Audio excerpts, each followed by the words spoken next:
dear viewers, friends and my dear students. Once again a very warm welcome to my YouTube channel e-learning science. प्रिय बच्चों और मेरे सभी प्यारे दर्शकों और मेरे दोस्तों, आप सभी का एक बार फिर से मेरे इस चैनल में बहुत बहुत स्वागत है। आज इस वीडियो में मैं बच्चों की डिमांड्स के ऊपर कक्षा 9th के एक नंबर वाले क्वेश्चन जो हैं मल्टीपल चॉइस के रूप में लेके आया हूँ। तो अब इस सीरीज़ में जैसे मैंने 10th की सीरीज़ बनाई हुई है सभी चैप्टर्स की एक नंबर वाले क्वेश्चंस की साइंस की, वैसे ही बच्चों ने बहुत रिक्वेस्ट की, बहुत से बच्चों ने कि आप 9th क्लास के भी क्वेश्चन बनाएं। तो उन्हीं की रिक्वेस्ट के ऊपर मैं अब कक्षा 9th साइंस के एक नंबर वाले क्वेश्चंस की सीरीज़ बना रहा हूँ, पर MCQ के रूप में, मल्टीपल चॉइस क्वेश्चन के रूप में। आप इसको दोनों तरह से लिख सकते हो, मल्टीपल चॉइस के रूप में भी आप इसको समझ सकते हो और एक नंबर वाले सीधे डायरेक्ट क्वेश्चन के रूप में भी इसको समझ सकते हो। ये आपके ऊपर अंडरस्टैंडिंग के ऊपर निर्भर करता है। तो स्टूडेंट्स, आप मेरे साथ जुड़े रहें और इस चैनल पे आने वाली अगली सभी चैप्टर्स की सीरीज़ को ध्यान से देखते रहें। कक्षा 9th को मैं अभी पूरा कवर करूँगा। एक तरफ हमारे कक्षा 10th की जो वीडियोस आते रहेंगे जब तक आपका चैप्टर पूरा नहीं होता, उसके भी आई थिंक 11 चैप्टर तक के वीडियो मैंने अपलोड कर रखे हैं। सिर्फ 5 चैप्टर्स के वीडियोस बचते हैं, तो वो भी समय पे डालता रहूँगा। और साथ के साथ आपको कक्षा 9th के भी एक नंबर वाले जो क्वेश्चन बनते हैं साइंस से चैप्टर वाइज, उनको भी मैं एक वीडियो सीरीज़ के साथ डालता रहूँगा। तो आई होप आप सभी को इस वीडियोज़ का और इस वीडियो सीरीज़ का मोटिव समझ आ गया होगा। तो प्रिय बच्चों, आप सभी और व्यूअर्स इस चैनल के साथ जुड़े रहें और ध्यान से इन क्वेश्चंस को चैप्टर वाइज देखते रहें, ताकि आपके एक नंबर वाले क्वेश्चंस जो हैं 9th क्लास के साइंस से सारे क्वेश्चन चैप्टर वाइज पूरे हो सके और अच्छी तरह तैयारी कर सकें आप उनके, क्योंकि आपको भी 1 से 15 नंबर तक जो क्वेश्चंस आते हैं वो एक नंबर के आते हैं। तो मैं चाहता हूं कि आपको थ्योरी में 15 नंबर आपके एक नंबर वाले क्वेश्चन से पूरे हो जाएं और आप उनके पक्के अच्छे से तैयारी कर सकें। तो चलिए व्यूअर्स, स्टूडेंट्स, आज का वीडियो शुरू करते हैं। और आज की वीडियो में लेके आया हूँ आपके कक्षा 9th के chapter 1 matter in our surroundings, हमारे चारों ओर के पदार्थ। इस चैप्टर के top 35 very important multiple choice questions. ठीक है, तो बने रहिए मेरे इस वीडियो के साथ टिल एंड तक। चलिए शुरू करते हैं आज का वीडियो।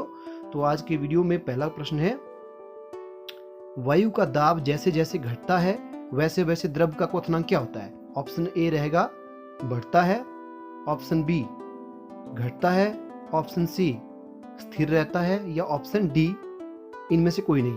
तो वायु का दाब जैसे जैसे घटता है वैसे वैसे द्रव का क्वथनांक क्या होता है? तो आपके सामने 4 ऑप्शन हैं, सभी बच्चे ध्यान से देखेंगे और ऑप्शन का सही चयन करेंगे। तो मैं आपको बताता हूँ इसका सही ऑप्शन क्या है। जैसे जैसे बढ़ता है उसका वायु के दाब के साथ जो है द्रव का क्वथनांक क्या होता है? घटता जाता है। तो इसका सही आंसर होगा option B.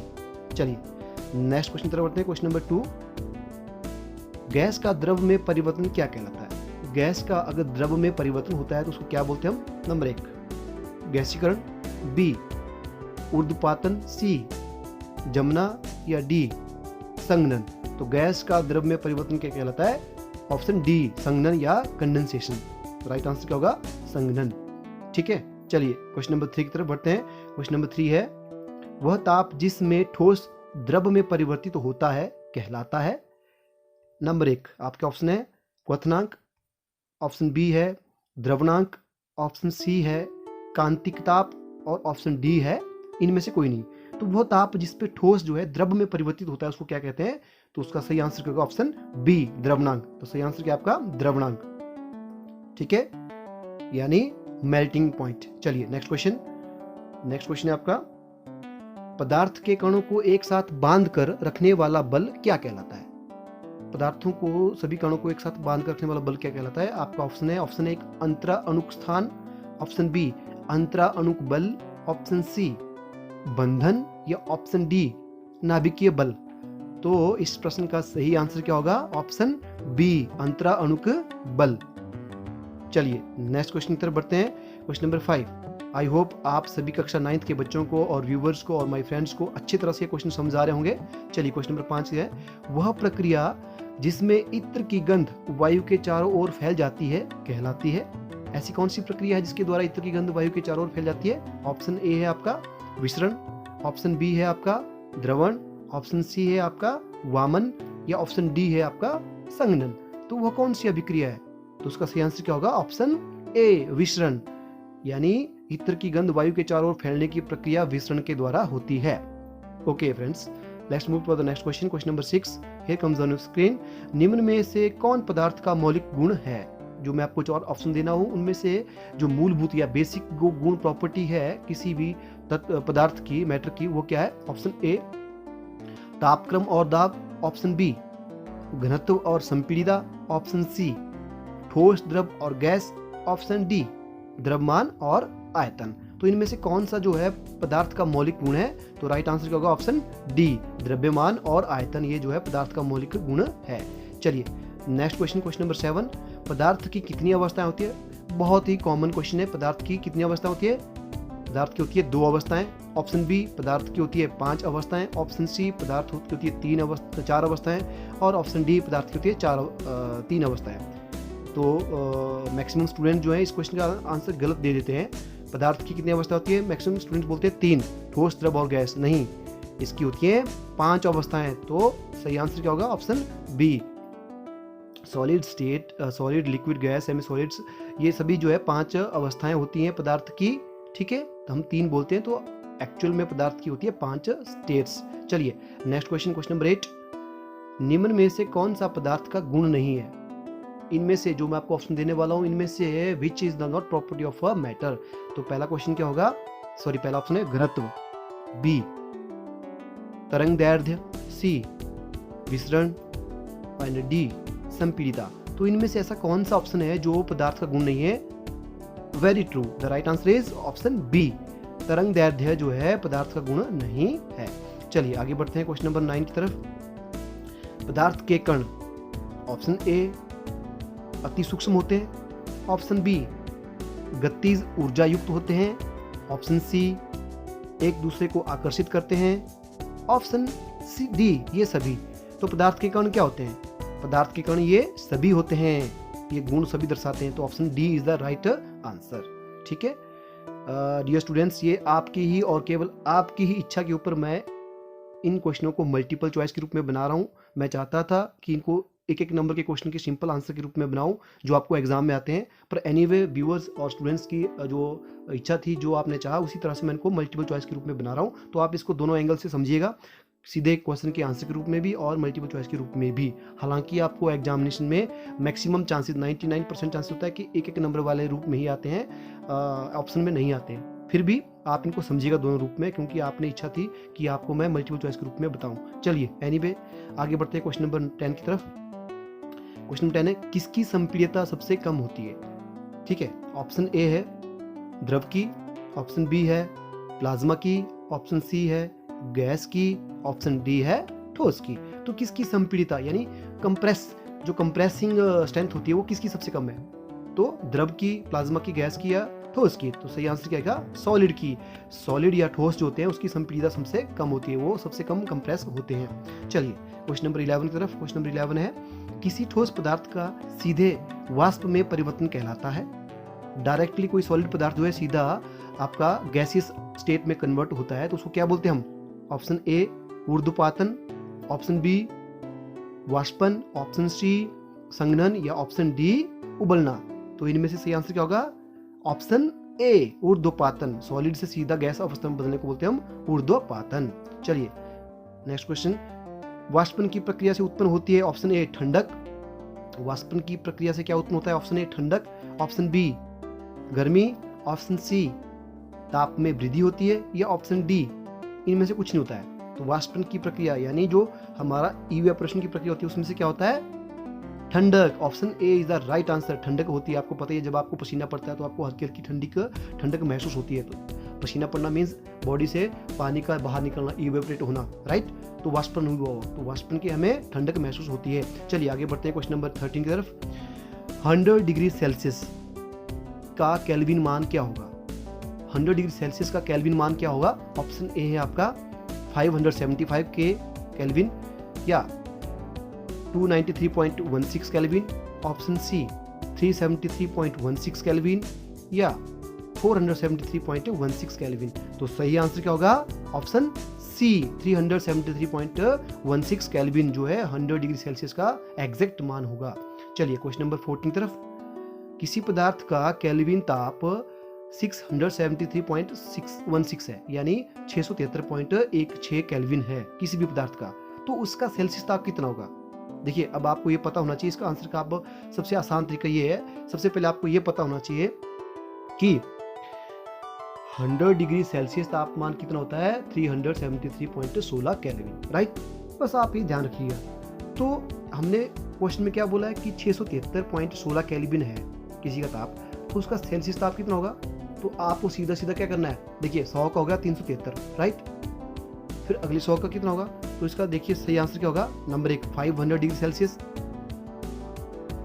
B 300 degree Celsius, अब सी 400 डिग्री सेल्सियस, या ऑप्शन डी 325.75 डिग्री सेल्सियस। तो दी 673.16 केल्विन है, तो उसका जो सीधा सीधा सेल्सियस ताप होगा कितना होगा? वो सही आंसर होगा आपका ऑप्शन सी 400 डिग्री सेल्सियस। ठीक है, चलिए आगे बढ़ते हैं। क्वेश्चन नंबर 15, सौर मंडल में प्लाज्मा अवस्था की उत्पत्ति का कारण क्या है? सौर मंडल में प्लाज्मा अवस्था की उत्पत्ति का कारण क्या है? उच्च दाब। ठीक है, क्या कारण है? उच्च दाब है, ऑप्शन बी है। निम्न दाब है, ऑप्शन सी है। निम्न ताप है, या ऑप्शन डी है उच्च ताप है। तो इसका सही आंसर क्या होगा? ऑप्शन डी उच्च ताप। ड्यू टू हाई टेम्परेचर की वजह से जो है सौर मंडल में प्लाज्मा अवस्था जनरेट होती है। नेक्स्ट क्वेश्चन, क्वेश्चन नंबर 16 की तरफ बढ़ते हैं। गर्म करने पर गैस का आयतन क्या होता है? गर्म करने पर गैस का आयतन नंबर 1 घटता है, नंबर 2 अपरिवर्तित रहता है, ऑप्शन सी उपरोक्त ये दोनों होते हैं, या ऑप्शन डी बढ़ जाता है। तो गर्म करने पर गैस का आयतन क्या हो जाता है? ऑप्शन डी बढ़ जाता है। चलिए क्वेश्चन नंबर 17 की तरफ बढ़ते हैं। क्वेश्चन नंबर 17 क्या है? आर्द्र वायु में गीले कपड़े सूखते हैं। जो आर्द्र वायु होती है, यानी नमी वाली जो है वायु होती है जिसमें नमी ज्यादा होती है, तो गीले कपड़े सूखते हैं। नंबर 1 जल्दी से सूख जाते हैं, ऑप्शन बी उमस के कारण सूखते हैं, ऑप्शन सी देरी से सूखते हैं, ऑप्शन डी ठंडक के कारण सूखते हैं। तो सही आंसर क्या होगा? जब नमी होती है वायु में ज्यादा तो कपड़े ऑप्शन सी देर से सूखते हैं। चलिए नेक्स्ट क्वेश्चन तरफ, क्वेश्चन नंबर 18। आपको ये क्वेश्चन अच्छी तरह से समझ आ रहे हैं, इसकी मुझे उम्मीद है। व्यूअर्स ध्यान से क्वेश्चन को देखिएगा, समझिएगा और वीडियो को टिल एंड तक जरूर देखिएगा। क्वेश्चन नंबर 18, हवादार जगहों पर द्रव का वाष्पन वेग। नंबर 1 ऑप्शन क्या है? घट जाता है, ऑप्शन बी बढ़ जाता है, ऑप्शन सी अपरिवर्तित रहता है, एंड ऑप्शन डी इनमें से कोई नहीं होता है। तो जो हवादार जो जगह होती है वहां पे वाष्पन का वेग क्या होता है? तो राइट आंसर क्या होगा? Option B. ऑप्शन बी है बढ़ जाता है, यानी द्रव का वेग बढ़ जाता है, वाष्पन का वेग बढ़ जाता है। चलिए क्वेश्चन नंबर 19 पर बढ़ते हैं। निम्न में से किसका ऊर्ध्वपातन होता है? अब जो ऊर्ध्वपातन मैंने विधि पीछे बताई, डायरेक्ट सॉलिड से गैसीय स्टेट में बदलना, तो इनमें से किसका होता है? ऑप्शन ए आयोडीन का, ऑप्शन बी गंधक का, ऑप्शन सी ब्रोमीन का, ऑप्शन डी मैग्नीशियम का। तो इन चार ऑप्शन में किसका जो है डायरेक्ट ऊर्ध्वपातन होता है? वो है ऑप्शन ए आयोडीन। आयोडीन जो है ठोस अवस्था से सीधा गैसीय अवस्था में बदल जाता है। चलिए लिक्विड अवस्था में बिना बदले हुए। क्वेश्चन नंबर 20, निम्न में से कौन पदार्थ है? अब मैं ऑप्शन दूंगा आपको, चार में से कौन सा पदार्थ है? ऑप्शन ए है गंध, ठीक है, यानी स्मेल, ऑप्शन बी ठंडा कोल्ड, ऑप्शन सी प्रेम लव, ऑप्शन डी ठंडा पेय यानी कोल्ड ड्रिंक। तो इनमें से कौन सा एक पदार्थ है? तो ऑप्शन ए बी सी कोई नहीं होगा। राइट आंसर क्या है? ऑप्शन डी कोल्ड ड्रिंक या ठंडा पेय एक पदार्थ है, एक मैटर है। चलिए क्वेश्चन नंबर 21 की तरफ बढ़ते हैं। किस अवस्था में अणुओं की गति अधिकतम होती है? अणु की गति सबसे अधिक किस में होती है मॉलिक्यूल्स की? तो क्वेश्चन एक है आपका ठोस अवस्था में, ऑप्शन बी द्रव अवस्था में, ऑप्शन सी गैसीय अवस्था में, या ऑप्शन डी तीनों में। तो किस अवस्था में अणु की गति सबसे अधिक होगी? गैस करिए। वेरी राइट, ऑप्शन सी गैसीय अवस्था में अणु की गति सबसे अधिक होती है। चलिए आगे बढ़ते हैं क्वेश्चन नंबर 22 की तरफ। किस अवस्था में अणु की ऊर्जा सबसे कम होती है? किस अवस्था में ऊर्जा अणु की सबसे कम होती है? ऑप्शन सेम रहेंगे, ए द्रव अवस्था में, बी ठोस अवस्था में, सी गैसीय अवस्था में, या फिर डी सेमी सॉलिड अवस्था में, जो सेमी सॉलिड्स होते हैं। तो किस अवस्था में अणु की ऊर्जा सबसे कम होती है? ऑप्शन बी ठोस अवस्था में, सॉलिड अवस्था में, सॉलिड स्टेट में अणु की ऊर्जा सबसे कम होती है। चलिए आगे बढ़े क्वेश्चन नंबर 23। निम्नलिखित में द्रव में कौन अनिश्चित है? अब द्रव है उसमें क्या अनिश्चित होता है? ऑप्शन ए घनत्व, क्या घनत्व अनिश्चित होता है? ऑप्शन बी, क्या आकार अनिश्चित होता है? ऑप्शन सी, क्या द्रव्यमान अनिश्चित होता है? ऑप्शन डी, क्या आयतन अनिश्चित होता है? तो लिक्विड्स में घनत्व, द्रव्यमान और आयतन ये तीनों ही फिक्स होते हैं, बट जो इसका साइज है, आकार है, वह फिक्स नहीं होता है। तो इसका सही आंसर क्या होगा? बी, आकार। चलिए question number 24. I hope you are understanding this question very well. If you have any doubt, any issues, you can write in the comment box. I will reply your answer. Okay, so ध्यान से video को देखिएगा, समझिएगा question को. कोई दिक्कत होती है तो मुझे कमेंट बॉक्स में जरूर लिखिएगा. हाँ, क्वेश्चन नंबर 24 है, बर्फ का टुकड़ा, एक टुकड़ा जल की सतह पर तैरता है. ठीक है, क्यों तैरता है? ऑप्शन ए, यह जल से भारी होता है. ऑप्शन बी, बर्फ और जल का घनत्व एक समान होता है. ऑप्शन सी, बर्फ जल से हल्का होता है. ऑप्शन डी, इनमें से कोई नहीं होता. तो बहुत सिंपल सा क्वेश्चन है, बट बहुत ही आसान है. देखिए, बर्फ का टुकड़ा जो है एक जल की सतह पे तैरता रहता है क्योंकि वह बर्फ से हल्का होता है. राइट, तो option C is the right answer. ठीक है, चलिए क्वेश्चन नंबर 25 की तरफ. शुष्क बर्फ क्या है? वेरी इंपॉर्टेंट क्वेश्चन और बहुत बार ये पूछा जाता है. What do you mean by dry ice, या शुष्क बर्फ का क्या है मतलब है? तो आपके ऑप्शन क्या है? नंबर 1, बर्फ का सूखा टुकड़ा ही बर्फ होता है.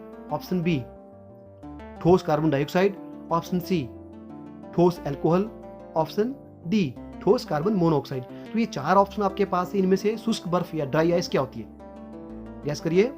बिल्कुल आप सही जा रहे हैं. तो राइट आंसर क्या होगा? Option B, solid carbon dioxide या ठोस कार्बन डाइऑक्साइड जो होती है वह शुष्क बर्फ या ड्राई आइस होती है.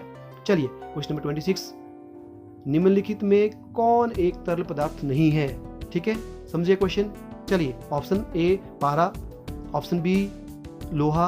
ऑप्शन सी, हवा. ऑप्शन डी, जल. तो इन चारों में से कौन सा एक तरल पदार्थ नहीं है? बहुत आसान है. ऑप्शन बी, आयरन या लोहा एक तरल पदार्थ नहीं है. चलिए आगे बढ़े क्वेश्चन नंबर 27 की तरफ. किसी पदार्थ के इकाई आयतन के द्रव्यमान को क्या कहते हैं? ठीक है, बिल्कुल ध्यान से समझिएगा प्रश्न को. तो आपके ऑप्शन क्या है? ऑप्शन ए, दाब, उसको दाब कहते हैं. ऑप्शन बी है, उसको संपीड़िता कहते हैं. ऑप्शन सी, उसको घनत्व कहते हैं. या ऑप्शन डी, उसको आकृति कहते हैं. तो किसी पदार्थ के इकाई आयतन के द्रव्यमान को क्या कहते हैं? The right answer is option C, घनत्व. उसको घनत्व कहते हैं. चलिए ऑप्शन क्वेश्चन नंबर 28 की तरफ. क्वेश्चन नंबर 28, निम्न में से किसमें अंतराण्विक स्थान सबसे अधिक होते हैं? जो इंटर मॉलिक्यूलर स्पेसिस होते हैं वो सबसे अधिक किस में होते हैं? ऑप्शन ए, जल में होते हैं. ऑप्शन बी, मिट्टी में. ऑप्शन सी, हवा में. या ऑप्शन डी, आग में. बिल्कुल बहुत आसान है. जो इंटर मॉलिक्यूलर स्पेसिस होते हैं, अंतराण्विक स्थान पे सबसे ज्यादा होते हैं वायु में, हवा में, तो एयर में होते हैं वो. ठीक, तो क्वेश्चन नंबर 28 का सही आंसर होगा ऑप्शन सी, हवा. चलिए आगे बढ़े क्वेश्चन नंबर 29, दाब के प्रभाव से पदार्थ का आयतन कम होने की प्रक्रिया को क्या कहते हैं? क्वेश्चन है आपके सामने. ऑप्शन बी है, ए, घनत्व कहते हैं. ऑप्शन बी, संपीड़िता कहते हैं. ऑप्शन सी, विसरण कहते हैं. या ऑप्शन डी, संघनन कहते हैं. दाब के प्रभाव से पदार्थ का आयतन कम होता है, उसे क्या कहते हैं? राइट, तो उसका सही आंसर क्या होगा? ऑप्शन बी, उसको संपीड़िता कहते हैं.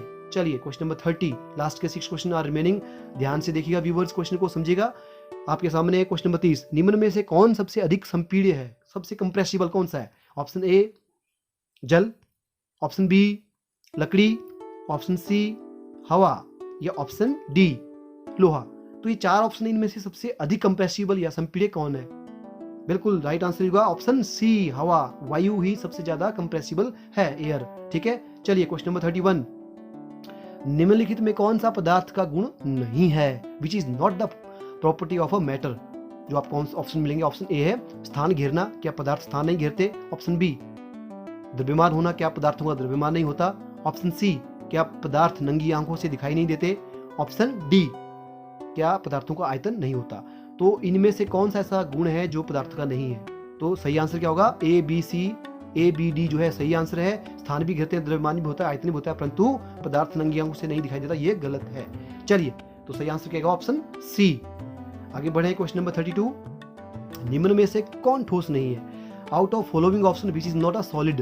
राइट, ध्यान से देखिए ऑप्शन. ऑप्शन ए है, बहुत आसान है, मोम. क्या मोम सॉलिड है? ऑप्शन बी, क्या पारा सॉलिड है? ऑप्शन सी, क्या गंधक सॉलिड है? ऑप्शन डी, क्या मैग्नीशियम सॉलिड है? तो देखिए, मोम, गंधक और मैग्नीशियम ये तीनों ही सॉलिड और सेमी सॉलिड की कैटेगरी में आते हैं. बट पारा क्या है? लिक्विड में आता है। तो सही आंसर क्या होगा? पारा। पारा ठोस नहीं है। चलिए आगे बढ़े। क्वेश्चन नंबर 33, कणों के बीच के में आकर्षण बल किसने सबसे अधिक होता है? जो कण होते हैं आपके, पार्टिकल्स होते हैं किसी भी मैटर के, उनके बीच में जो अट्रैक्टिव फोर्सेज होती है, फोर्सेज ऑफ अट्रैक्शन होती है, वो किस में सबसे अधिक होती है? ऑप्शन ए है, क्या वो द्रव में यानी तरल पदार्थ में, लिक्विड्स में सबसे अधिक होती है? ऑप्शन बी, क्या वह गैसेज में सबसे अधिक होती है? क्या वह सॉलिड्स में, ठोस में सबसे अधिक होती है? या नंबर 3, नंबर 4 इनमें से किसी में नहीं होती है? तो पर्टिकुलर जो पार्टिकल्स होते हैं उनके बीच में सबसे अधिक अट्रैक्शन फोर्स किस में होती है? सॉलिड में, क्योंकि सॉलिड जो है सबसे अधिक नजदीक होते हैं उसके मॉलिक्यूल्स। तो सही आंसर क्या है? ठोस। Option C is the right answer.